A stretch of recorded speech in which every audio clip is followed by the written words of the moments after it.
Alors l'idée c'était de conseiller aux parents de rester au plus près de ce qu'ils ont envie d'être eux-mêmes, d'essayer un petit peu de résister aux demandes actuelles, de rentrer peut-être dans une norme parentale et de toujours un peu questionner, et ça rebondit sur une deuxième proposition, de questionner qu'est-ce qu'ils ont envie de transmettre à leurs enfants, quelles sont leurs valeurs, quels sont leurs propres repères, de manière à ce qu'ils puissent retrouver à l'intérieur d'eux-mêmes des ressources qui leur sont propres. Il y a là une confiance qu'ils doivent acquérir. Alors on peut vaciller en tant que parent, on peut se questionner, on peut chercher de nouveau la voie, et du coup ça engage une troisième proposition, c'est qu'il ne faut pas rester seul. Il ne faut pas rester seul quand on a le sentiment qu'on est débordé, quand on a le sentiment qu'on ne s'en sort pas, quand on a le sentiment que toute demande à l'enfant est rejetée par l'enfant et que commence à naître bien finalement l'impression que cet enfant ne vous reconnaît pas,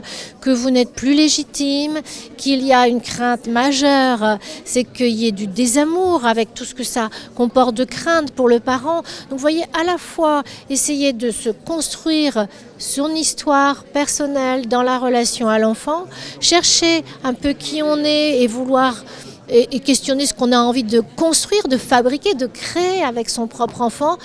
sans pourtant être dans la toute-puissance et se dire je sais tout et je peux tout faire, et de savoir en effet aller faire appel, aller demander du soutien, de manière à pouvoir prendre appui et retrouver un peu ses propres ressources. Merci beaucoup. Merci à vous.